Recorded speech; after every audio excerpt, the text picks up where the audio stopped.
The Indo-Nepal friendship is an ever-building legacy, and it keeps getting its share of virtues added with time. Whether it is trade, politics, or people-to-people connect, the ties have been witnessing a consistent uptick for decades. And now, when the two countries are recording a significant decline in infections, the authorities have decided to resume the bus service between the two sides that has been lying suspended for past 1.5 years.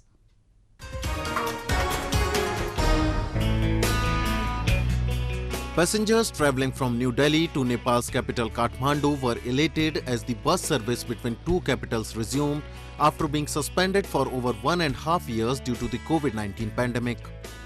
The daily bus service between the two countries, which was launched in 2014, has provided a boost to the trade, tourism and people-to-people connect between the two sides.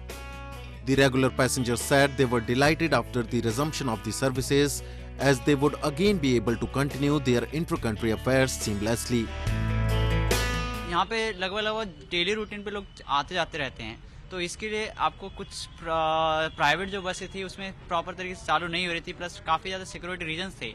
तो इसी बीच में जैसे चालू हुआ तो शुरुआत में काफ़ी अच्छा है, क्योंकि इससे सिक्योरिटी का भी काफ़ी ध्यान रखा जाता है, प्लस डायरेक्ट बस होता है, बीच में कुछ दिक्कत की बातें नहीं आती है।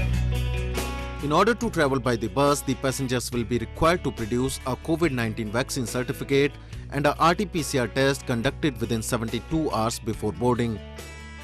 The decision was taken despite India imposing ban on several international flights and a mandatory protocol for people coming from countries where Omicron variant of COVID-19 is prevalent. The two countries already share an open border and unhindered movement of people.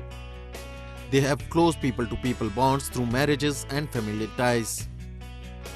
Culturally, India and Nepal are considered one entity. At least 8 million Nepalese live in India and they don't need a visa. They are given facilities and opportunities at par with Indian citizens. As close neighbors, India and Nepal share a unique relationship of friendship. Nepal shares 1,850 km long open border with India. It stretches along 5 Indian states of Uttarakhand, Uttar Pradesh, Bihar, West Bengal and Sikkim. Citizens travelling on either side have lauded the inter-government efforts and say the rule-based move will protect their lives and businesses. They mentioned that we need to give vaccine certificate and identity card, so we don't have any trouble in the border. So it is very good for us, so we can save the people's life. Trade along India and Nepal border is unmatched. India is Nepal's largest trading partner and the bilateral trade between the two sides reached $8.27 billion in 2018-19. India's export to Nepal is of $7.76 billion. Common citizens of Nepal feel India is like home to them and it does not feel like any other country.